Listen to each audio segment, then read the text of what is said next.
Te levantas, desayunas, sales a tu trabajo o tu estudio y el tráfico usual. Pero no importa, saliste temprano y mientras escuchas un episodio más de tu podcast favorito. Sí, ese que tu amigo te recomendó durante el encierro por pandemia. O ese que descubriste en tu cuenta de Spotify. Y de paso has llegado a aprender cositas gracias a muchos temas encapsulados en audios. ¿Y te has puesto a pensar por qué se llama así y cómo surgió? Pues te invito a que conozcamos sobre ello y llegar a lo que conocemos actualmente. Hola, soy Rudy Galeano, docente de inglés en Ibagué, Colombia y maestrante en TIC para la educación. Bienvenido. Esto es De la radio al podcast, una mirada a la educación remota con TIC. Con la llegada de la sociedad de la información comenzamos a experimentar una nueva era en la edad contemporánea, la cual se caracteriza por el avance tecnológico despavorido y el rápido aumento de información generada y publicada por medio de las tecnologías de la información y la comunicación. Pasamos de modo analógico a digital. Ya lo dice Verón, por acá que tenemos un poco de background. Ahora, ¿eso qué tiene que ver con el podcasting? Resulta que el origen es tan analógico como el de las mismas TIC. Lo que a la biblioteca de Alejandría es a Wikipedia, la radio es al podcast. Hacia finales del siglo XIX, como ya lo venía diciendo un tal Hertz, llega a demostrar que es posible propagar energía eléctrica de manera inalámbrica a través de lo que conocemos como espectro radioeléctrico. Ya luego el joven Marconi, para su época obviamente, probaría con emitir señales en Morse que empezaban a tener la forma de un radioreceptor. De Europa se pasa ahora a transmitirse al otro lado del Atlántico, que es ya iniciando el siglo XX, más preciso a Terranova en Canadá, lo cual supuso un cambio espectacular para las comunicaciones en las embarcaciones, o bien ya le podemos llamar telecomunicaciones, así sean en clave Morse. Ahora lo que conocemos como radiodifusión empezó de manera amateur o aficionada, que aún se conserva como si fuera un folclore autóctono en los primeros años del siglo XX. Surge la producción de artefactos de radio de válvulas, pero como todo lo novedoso solo eran accesibles para unos pocos. Los gobiernos del mundo occidental se toman la tarea de utilizar la radio con fines educativos. Las escuelas americanas tenían su radio y sintonizaban la presentación didáctica por radio, ¿sí? Se tenía ese plan de educación también a distancia, haciéndole como la competencia también a la educación por correspondencia. Igualmente las universidades incorporaron en su quehacer docente programas de radio y llegaría a surgir la radio universitaria como un género radial aún preservado. Ya en nuestro terruño, la Colombia, llega la radio y sus artefactos por el puerto de Barranquilla y con ello la radio comercial en Colombia, no sin antes de que el gobierno nacional instaurase la primera emisora radial en la capital, sí, Bogotá, con la HJN. Ya en la misma HJN se tenían espacios educativos con fines didácticos, claro, aparte de los espacios informáticos y entretenimiento, era música básicamente en la estación radial. Ya para mediados del siglo XX aparece el proyecto de bachillerato por radio. Surge en el gobierno del presidente Carlos Lleras Restrepo en el 68 con el Fondo de Capacitación Popular. Sin embargo, existía antes ya el proyecto de escuelas radiofónicas, que era impulsado por Acción Cultural Popular o la ACPO. Así la radio sutatense de Boyacá pues le enseñaba a la población rural a leer y a escribir. Esto pues está documentado en Radio Nacional de Colombia. Ya para la década del 70 ya se cuenta con casi 100.000 radioescuchas aprendices. La idea es que se adquiriese los librillos o cartillas en la sucursal de cada municipio de la Caja Agraria, lo que es ahora el Banco Agrario de Colombia. La primera promoción formal de bachilleres por radio se graduó en 1988, según señal memoria. Los beneficios de este tipo de educación, a distancia claro está, son obvios, ya que no hay restricciones de edad, clase social, etnia, religión o género. Era muy inclusivo per se.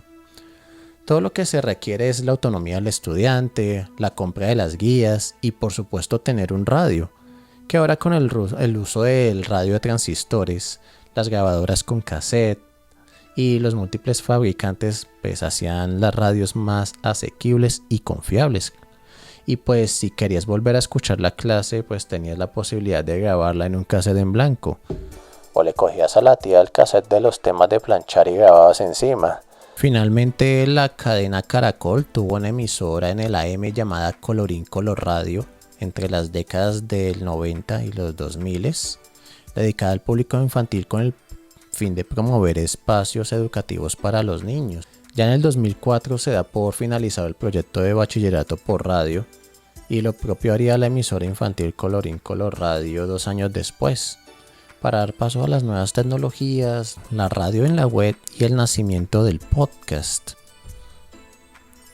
La digitalización de los media y pues se da al final del siglo XX, vamos con los 90 y antes en los 80 con el proceso de digitalización, con los CDs, pues las radios más portables, más chicas, ya estaban integradas a los celulares, habían celulares con radio, la web de la internet comiéndose al mundo, también aparecen nuevas tecnologías, el paso de las cintas magnéticas a los discos compactos, como ya decía, la misma compresión de audio en archivos de formato digital, el famoso MP3, así como que pues aparecieron las páginas HTML, lo que es la web 1.0, pues que no era pues nada emocionante, es una web estática.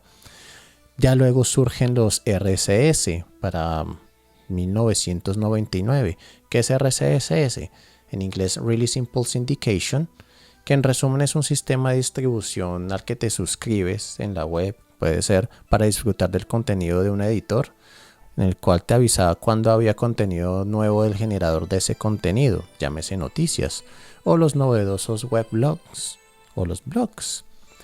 A esto se le conoce ya como la web 2.0, porque ya no eran simples páginas estáticas, solo HTML. Ojo que RCS no depende de la web estrictamente, pues para eso. Entonces si tenías una Palm Pilot o una PDA, que era la Personal Digital Assistant, le metías un lector RCS y te informabas de lo último, los últimos sucesos del mundo al alcance de tu mano. Pues, ¿les suena? Soportado por la RSS y el HTML que evolucionaba a medida que el ancho de banda de la internet crecía y más multimedia se encontraba en la web, aparecían los podcasts. Y en sí se acuña el término podcasting en el 2004 en un artículo de The Guardian para referirse a la revolución audible. Ya se contaban con los reproductores de música digital, los computadores obviamente soportando la reproducción de multimedios, el famoso iPod de Apple, que no era más que otro reproductor MP3. Entonces el podcast se une a ese aglomerado llamado Web 2.0. Inmediatamente aparecen series de episodios de audio de todos los temas, desde el entretenimiento como cine y televisión, pasatiempos como cocina y por supuesto temas educativos y de aprendizaje. Las universidades, así como ocurrió con la radio, inmediatamente adoptaron el podcast a manera de colgar los lectures de los cursos que tenías matriculado como estudiante. Tenías al profe en tu portátil, o en tu iPod o MP3, incluso en tu celular que ya guardaba multimedia. Esto daba cabida a una especie de M-Learning, porque si querías no ibas a clase. Y pues ya con la llegada de los teléfonos inteligentes y los iPod con conexión a Wi-Fi, la reproducción y suscripción a los podcasts se disparó exponencialmente hacia final de la década de los 2000, 2008, 2009, pongámosle sí. Ya no dependías del computador, claro, las redes móviles soportaban más ancho de banda y el teléfono celular ya empieza a dejar de ser solo para hacer llamadas y SMS, pues para hacer sí, una computadora pequeña, como la PDA que decía anteriormente, pues ya estaba extinta. Y si de extinción hablamos, pues hemos pasado de escuchar programas de radios, cassettes y CDs para aprender inglés a tener los archivos de audio en nuestras manos. Bueno, entonces, ¿qué se hacía antes?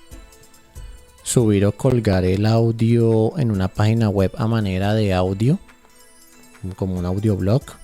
Ya hay ejemplos como Podbean o Podomatic. Pues ahora es ley encontrar los servicios típicos de streaming, como era antes el iTunes, y lo sigue siendo, ¿no? Como es el Apple Music, Spotify, Deezer, ahora Google Podcast. Tanto por estos servicios acogiendo el podcast como parte de su servicio, como por el tema de la pandemia por coronavirus, el podcast de alguna manera ha resurgido como herramienta predilecta para el entrenamiento y el entretenimiento también. La educación, obviamente, utilizándola también, complementándola con los otros media. Aparece el término de Enhanced Podcast, que es más o menos el ejemplo que estamos haciendo aquí, como tener el audio con slides o diapositivas, o el podcast, que sería con video. Ya no es necesario tener que descargar el episodio, o bien queda alojado en modo offline para tu preferencia. Te suscribes igual como antes, pero pues ya hay algoritmos que intuyen tus intereses y tus preferencias y predicen esto pues como parte de lo que es la web 4.0, tal como lo dice Kimbrell. El podcasting actual ha hecho caer en cuenta que a pesar de su forma pasiva mejora el aprendizaje y activa esas características que el aprendiz del siglo XXI debe desempeñar en el trabajo colaborativo y cooperativo.